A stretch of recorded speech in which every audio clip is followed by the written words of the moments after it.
They buried his first wife in February. By April, Mr. John had a new bride named Mabel and 3 children who refused to call her mama. She tried everything, new dresses, sweet pies. The youngest even smiled once when she twirled in her new Sunday pink.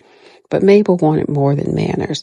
So one morning after Mr. John left for work, she served the children soft-boiled eggs. By midday, they weren't talking, just sitting on the floor, smiling and quiet, playing the same hand of cards over and over. By sundown, the mother's spirit came through the back door.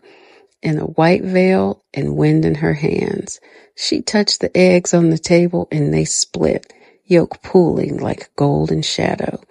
The children blinked. Mabel's face flickered.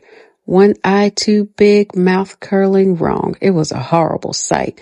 Mr. John saw her for the first time, told her to pack and leave. She didn't cry, just walked down the dirt road with her head high.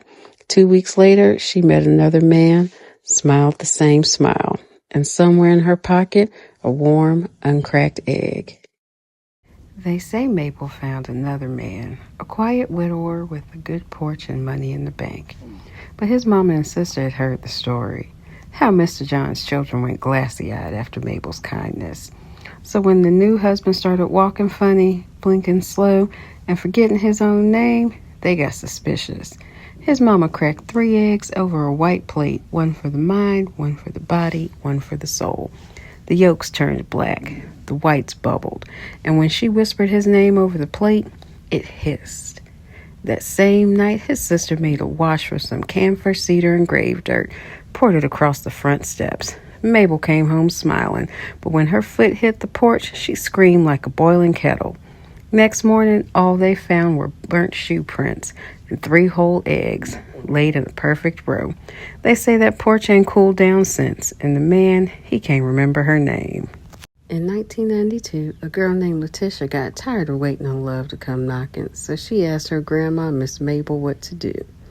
Mabel said, "You ever seen a man resist a woman who prays with an egg in one hand and the moonlight in the other?